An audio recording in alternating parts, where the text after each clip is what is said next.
Here's something I was thinking about, man. And I was like, for us guys, I didn't get a chance to text it when you guys were talking. I don't know, was it Monday or probably Saturday? One of those days we were talking about the Bison reveal. You guys were talking about the Bison reveal on the chat, and I was like, okay, we are our own worst nightmare, our own kryptonite in a way because we love story and we love lore. A lot of the Hmm. story from these fighting game characters is the reason why we like these characters, and that's why we play as them. But the fighting games are kept alive by the competitiveness, just plain and Hmm. simple. Look at Virtual Fighter. We don't know what the story is for Virtual Fighter, but people love that game. There's a cult Hmm. following. Dragon Ball Z Fighters, I didn't play the story mode. I went straight to the fighting. You know what I'm saying? Hmm. And a lot of people who never played Dragon Ball Z went straight to the fighting. They learned about Goku afterwards, and there just so happens to be 200 episodes showing the life of Goku. So I say all that to say, with these fighting games, you can just tell that the story's not their priority, unless it's wrapped up like a NRS game, to where now you have to have a good story. But even if you don't have a good story, they're gonna play it. They're gonna play Mortal Kombat 10, right? That wasn't my favorite story, but Mortal Kombat 10 was a lot of people's favorites. Mortal Kombat, as far as competitiveness, as far as I you know what I'm agree with saying? you. I agree with you. My only little asterisk of that is we kind of reached a point where, unfortunately, the story tends to dictate the roster. So even if I wanted to avoid the lore, I can't, because you're telling me, hey man, you're just not going to get Jade in this Mortal Kombat game because she just wasn't important to the story in this fighting game. It's kind of the same thing. You know what I'm saying? Like, it's like, you're right. If we're treating this almost like a Call of Duty, where it's like the campaign and the multiplayer are too, they divert at a certain point. They have nothing to do with each other. It'd be one thing if the roster was not dictated by the story. There was a time where that was the case, right? We didn't know what was canon in Street Fighter because everybody had a wildly different ending. But now we're reaching a point where, like, you're telling me that the reason why you put Bison's secretary in this game is because he has a important part to play in this storyline now of Street Fighter 3 plus and on. But So it's like, you got to justify that somehow. no. Okay, did you guys know that Bison is in JP's animation? I mean, I didn't know. The only reason why I knew Bison even existed still was when Tim pointed out that you could see the schematics of them trying to revive him in the background of one of the stages. That's the only reason why I knew they You still can go, trying to if bring you him guys back. have Street Fighter, play JP, and I think you do one of his down. I don't know what you call. I don't know the fighting game language, but Bison comes Hmm. out of the his ink splatter, whatever his cycle power, however his cycle power manifests, and you see Bison punch you on Okay. one of his lows. Okay, and that is So okay. So, but why would you yeah, need to bring in him back? Like, yes, like I said, spiritual successor. that's the Like, yes, foreshadowing. That's the like if foreshadowing they no, were bro, telling like us. that's a cop out, bro. Like, Yeah. yes, if JP is the last remnant of Shadowloo doing whatever he wants in this world, of course, yes, he has access to psycho power. Cool, keep it to JP because you are now. Because first of all, I already had a problem with JP in the first place because why are you giving more characters that Ed already has? Ed and also Hmm. the other girl, Falk, from the last game, because you find out that Ed Hmm. rescued a bunch of other people who were supposed to be bodies, even a psycho powered gorilla. But where are Hmm. these people? So, but then the thing about it is, you're just bringing in all these random factors, but then how are they going to hold up? And like Ann said, yes, it's dictated on the roster, bro. All this stuff is dictated by the roster. It's just, I just kind of felt like, bro, like you literally had one chance. Because, people have been saying, like, when we're going to get past this Street Fighter 2, um, 2 dash, because that's basically what 4 and 5 were. It was Street Fighter Hmm. 2.5, Street Fighter 2.7. That's basically what they were.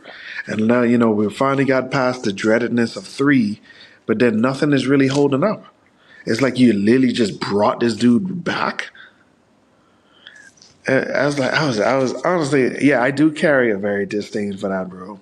because I'm trying to have faith in their product again in terms of like what I Mm, want to invest in. But I just kind of feel like, bro, like you're not making very soundful decisions. Like even on Tekken side, like there are certain Tekken characters, they're dead, like actually dead. Like you find out from this story, like yes, oh, this person is not in this game anymore because he had a heart attack, bro. He had a heart attack, and there is no mystic revival for this character at all. But here, yes, here's his pupil who has taken up the mantle, but then still has like his own interest in fighting style as well, and we're moving on. That is fine. I just don't think. Okay, story does determine the roster with certain fighting games, but I think they're gonna probably get away from that, man. Because if it's getting in the way of killing your favorite character, and you get mad every time I bring it back through DLC. All right, so the story will just be what we want it to, and then magically they'll show up But for then the it next just, Evo tournament. but then it just comes Street Fighter, the esports title, not Street Fighter the Yeah, no, story. but they're competitive in nature, right? I make a fighting game for people to compete. They were doing this before E3. There were people were going to tournaments and betting money. It was bound to happen. So now it's popular. mm, It's modernized. It's a household name. We had Super Smash Brothers tournaments at school. We didn't put any money up. We put lunch money. We put food. We didn't do anything. It wasn't really a crazy prize pool, but we did. I played Halo. We had challenges before achievements. We were doing it all on our own, but now it became mainstream. And so Mm. now these companies are like, yo, we could make these games last longer. These people were already hosting tournaments without us. Daigo and the famous Daigo and Justin Wong tournament was recorded on a Nokia cell phone or whatever camera it was. You mm, get what I'm saying? So they were doing this before. It's the competitive nature. That's why I was really thinking about it. I said, man, does the story have as much prominence as it should? I think with certain IPs it does, but again, with certain IPs it doesn't, because I know a lot of guys, they buy Call of Duty. I buy it for the story. When I play Call of Duty, for both the story and the multiplayer. These guys just get it for mm, the multiplayer. They said, "What story? I don't care," and they go up and they just go in. Whereas for me, mm. I'm here to I'm playing it for the story. I want to know what happens. I want that experience. I want that narrative. That narrative. I want that part of me that craves a narrative to be fed. Right. I I played Gears of War equally for the story and for the competitive nature. I So just with the fighting game, it's before you go, Tim, it's just, sorry yeah, about like it's literally one guy facing the other guy against the screen to who can beat each other up to a pulp first. You know, that's the premise of it. And I was just Mm. thinking, I was like, man, certain games can't get away from it. Like Mortal Kombat, to me, you can't get away from it.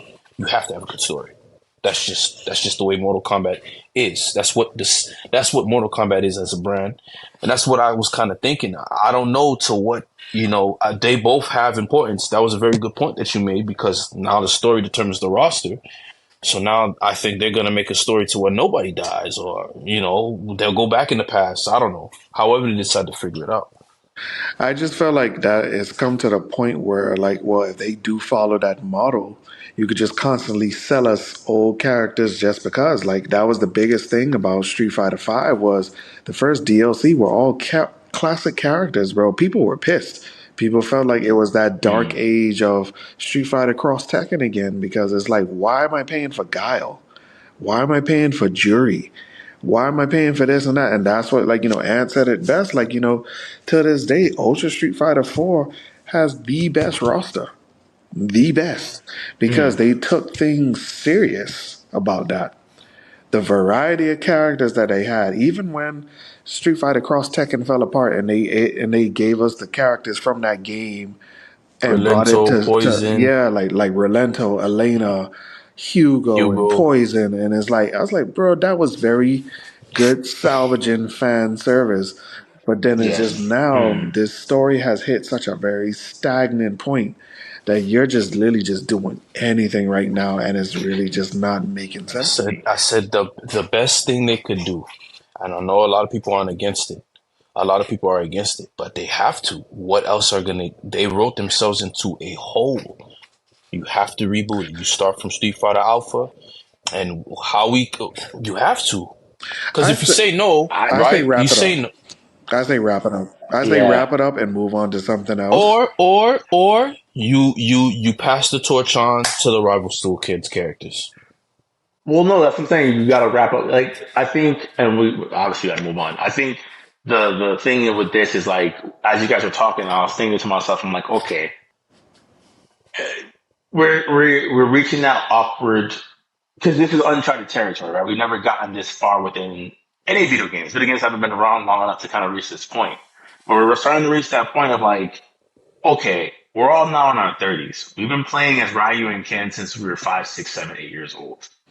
Am I supposed to believe that I'm going to be playing as Ryu and Ken for the next 30 years of my life? At what point does the brand of Street Fighter continue without these characters? At what point can they safely, when they say, "Hey, Luke is the the face and the future of the franchise," and me be like, "Yeah, okay, I could see that." Now that didn't work because Luke wasn't an interesting enough character, right, to carry Street Fighter. But I think the idea is like at some point, like you gotta wrap it up. There's not much else you could do with these characters. You telling me that Ryu mastered the art of nothingness and now can do electric shurikens and still loses to Akuma? What was the point? Why even bother? You're basically telling me that, hey, the Dark Hada was right all along. Unless it isn't.